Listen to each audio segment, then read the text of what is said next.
अभी हाल ही में fathers day पर सेल्फी विद डॉटर का चलन चला। मुहिम चलाई हमारे पीएम मोदी जी ने। मुहिम क्या चली, आम तबके से लेकर खास सभी इससे जुड़ते नजर आए।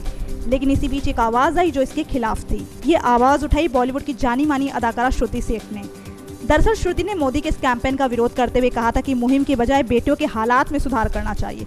श्रुति ने कहा कि मैंने अपनी पोस्ट में प्रधानमंत्री को सेल्फी प्रेमी कहा था और उनसे नौटंकी करने की बजाय सुधार के काम करने की बात कही थी। क्या मेरा एक टैक्स अदा करने वाली भारतीय नागरिक का इस मुल्क की नीतियों पर टिप्पणी करने का कोई अधिकार नहीं है?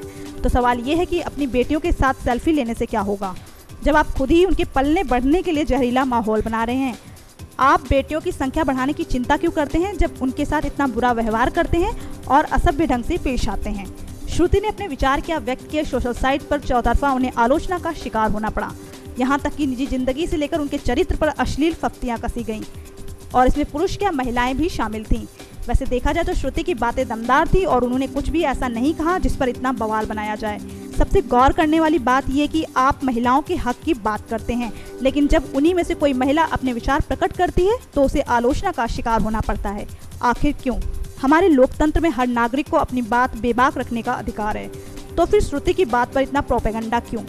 जब एक महिला अपनी ही बात नहीं रख सकती तो कैसे आप उसके अच्छे कल की उम्मीद कर सकते हैं? चिंतनीय है कि हमारे यहाँ सिर्फ बातें की जाती हैं, उस पर अमल और काम नहीं। सबसे पहले हमें अपनी सोच में बदलाव लाना होगा, तब जाकर ही इस तरह की बातों पर लगाम लगाई जा सकेगी। नेक्स्ट 9 न्यूज़ के लिए गायत्री गुप्ता की रिपोर्ट।